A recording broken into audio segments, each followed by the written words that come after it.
Kiongozi wa kijiji ambaye umechaguliwa na wananchi wakiwa na dhamira ya kwamba utalinda ardhi zao, nionye, kama kuna ardhi iliuzwa na wewe, hiyo ardhi itarudi kwa wananchi.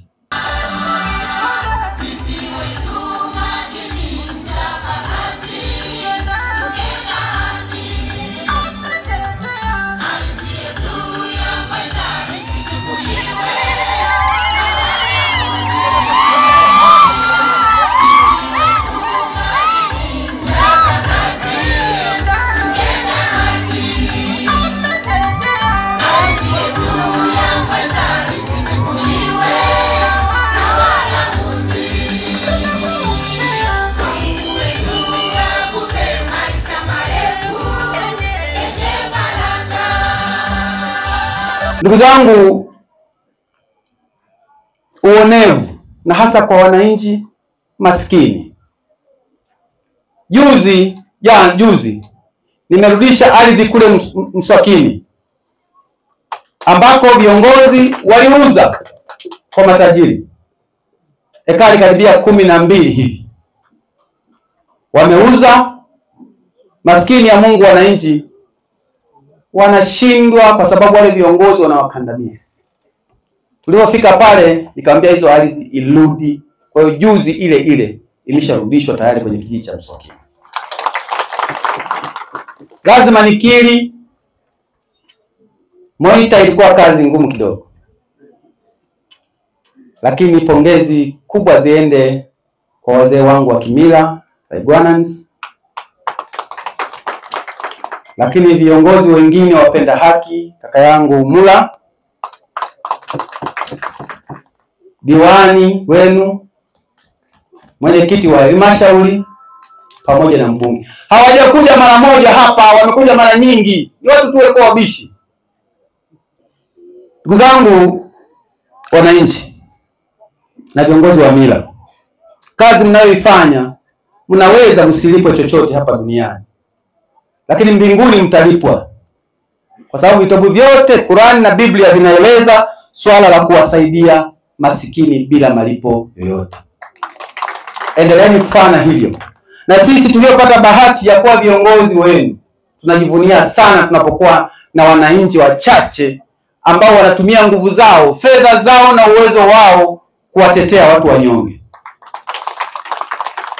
Hii ndio dhamira na uelekeo wa serikali ya awamu ya 6 inayoongozwa na Daktari Samia Suluhu Hassan. Niwahakikishie, Daktari Samia Suluhu Hassan sio tu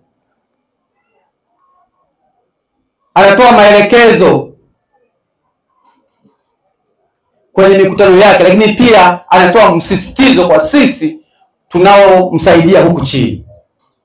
Na ndio maana ametamka yeye mwenyewe kabisa kwamba anawapenda sana jamii ya kifugaji, na asingependa katika muda wowote jamii hii ionewe.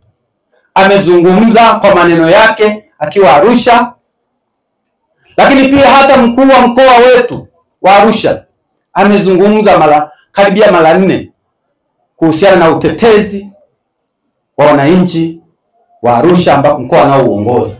Lakini dhamira ya Daktari Samia Suluhu Hassan ni kuhakikisha kwamba jamii ya kifugaji inaendelea kuwa matajiri kama walivyokuwa, na ataitetea kwa nguvu zake zote. Ndugu zangu, nitoe onyo kubwa sana kwa viongozi wa vijiji. Kiongozi wa kijiji ambaye umechaguliwa na wananchi wakiwa na dhamira ya kwamba utalinda ardhi zao, nionye, kama kuna ardhi iliuzwa na wewe, hiyo ardhi itarudi kwa wananchi. Kwa jambo hilo siwezi kupepesa macho, kwa sababu ni maelekezo ya viongozi. Hujachaguliwa wewe kiongozi kuuza ardhi, umechaguliwa kuilinda ardhi, na hasa ardhi za malisho. Ndugu zangu, Mheshimiwa Rais Daktari Samia Suluhu Hassan anatengeneza ajira kila siku,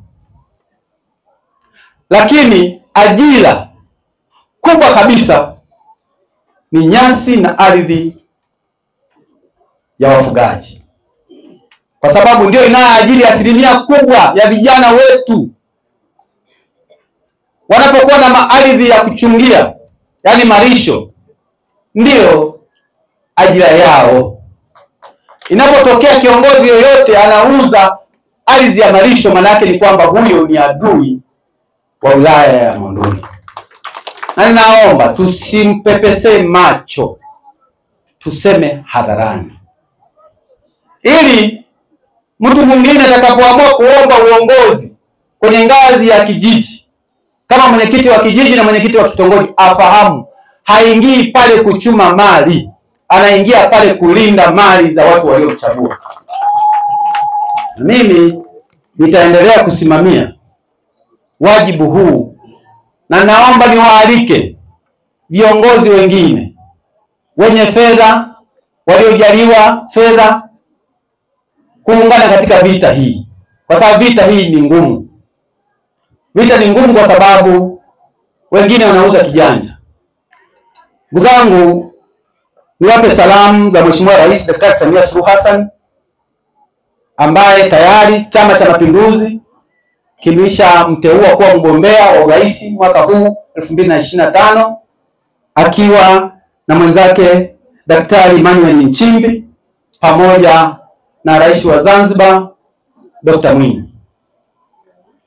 Watu hawa katika kipindi cha miaka mitano kwa kule kwa Dr. Mwinyi amefanya mambo makubwa. Zanzibar imebadilika sana katika kipindi cha miaka mitano. Makofi mengi sana kwake. Lakini kazi ya Dr. Samia Suluhu Hassan mimi siwezi kuizungumza hapa kwa sababu mnaijua.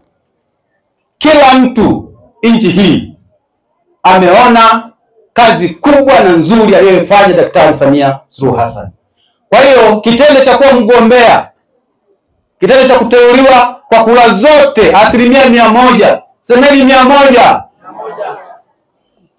kuwa mgombea wa urais wa Jamhuri ya Muungano wa Tanzania akiwa na mwenza au mgombea mwenza Daktari Emmanuel Nchimbi walipata 100%.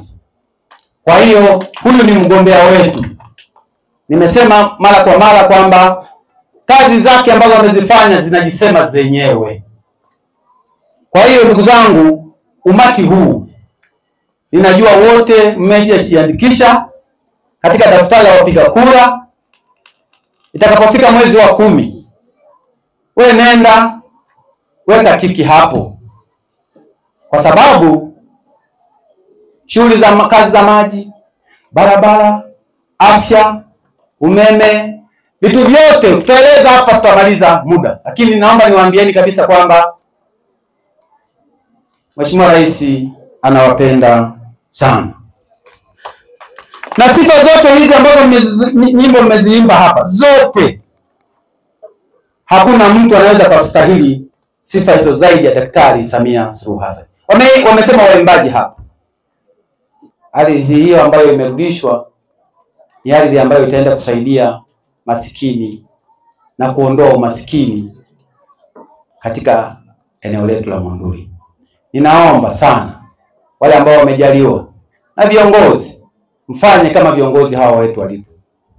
Sisi kamati ya siasa tumeshafika mara nyingi kwenye maeneo ya mgogoro. Na mimi mheshimiwa mbunge wa Simanjiro na mbunge wa Monduli, mimi ikitokea kuna mgogoro kama huu, nawaita naweka mahakama ya wazi, nawaita kamati ya siasa, nawaita viongozi wote, naambia twende tukamhoji huyu mtu, imekuokoaje. Kwa hiyo wakati mwingine sifa sio zangu, ni sifa za aliyeniteua, lakini pia ni sifa zenu nyinyi wananchi. Kwa hiyo huyu ng'ombe ambaye nimepata, kwa kweli nawashukuru sana wananchi wa Moita.